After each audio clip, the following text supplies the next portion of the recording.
You got a raise, not a small one, a real one. Your salary went up 10%. For a moment, everything feels different. You check your bank account more often. You think, finally, I'm moving forward. But 3 months later, something feels off. Groceries cost more. Rent quietly increased. Subscriptions, transport, food. Everything is just higher. And then it hits you. You're earning more money. But you're not actually richer. In fact, you might be poorer. This isn't an accident. It's not bad luck. And it's definitely not random. It's a system. And once you see it, you can't unsee it. Right now, almost every major economy in the world is trying to achieve the same thing. Controlled inflation. Not zero inflation, not falling prices. A steady, predictable increase in prices, year after year. Around 2% is the magic number most central banks aim for. Why? Because a slowly rising economy feels like a healthy economy. Wages go up. Asset prices go up. Company revenues go up. Everything looks like it's growing. But here's the uncomfortable part. That growth is often just numbers getting bigger, not value. There's a term for this. Money illusion.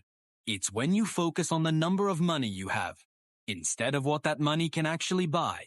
And humans are incredibly vulnerable to it. In fact, studies show people prefer a pay raise with inflation, even if it makes them poorer, over a pay cut with stable prices. Even when the outcome is mathematically the same, we don't feel purchasing power. We feel numbers. Now zoom out. Imagine an entire country operating under that illusion.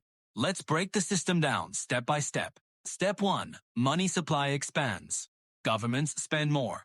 Central banks inject liquidity. Credit becomes easier to access. This increases the amount of money circulating in the economy.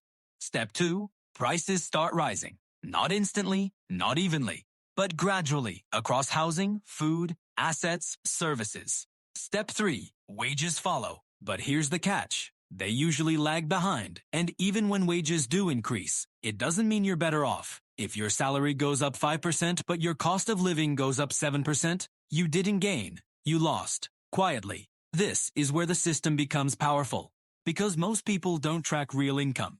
They track nominal income, the number printed on their paycheck. So when that number goes up, they feel progress, even if their actual standard of living is shrinking.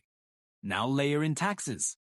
This is where it gets even more interesting. As your salary increases, you can get pushed into higher tax brackets. It's called bracket creep. You're not actually earning more in real terms, but you're paying more taxes anyway. So now you're losing purchasing power and paying a larger percentage of your income to the government. Without any official tax increase. No announcement, no headline, no backlash. This is why inflation is sometimes called a hidden tax.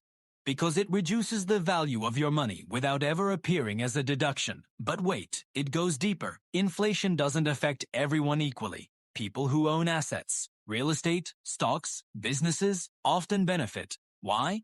Because asset prices tend to rise with inflation. Meanwhile, people who rely on fixed salaries or cash savings, they fall behind. So while the system makes everyone feel like they're moving forward, it's quietly redistributing wealth. From savers to asset owners, from wage earners to capital holders. And here's the twist. Governments don't necessarily want you to feel poorer. In fact, they want the opposite. They want you to feel richer, because feeling richer changes behavior. You spend more, you borrow more, you invest more. And that keeps the economy moving. A system where people feel like they're losing money is unstable. A system where people feel like they're gaining, even if they're not, keeps running. That's why moderate inflation is often seen as good. It smooths things out. It avoids the psychological shock of wage cuts. It creates the illusion of progress. But illusions come with a cost. Over time, small gaps compound.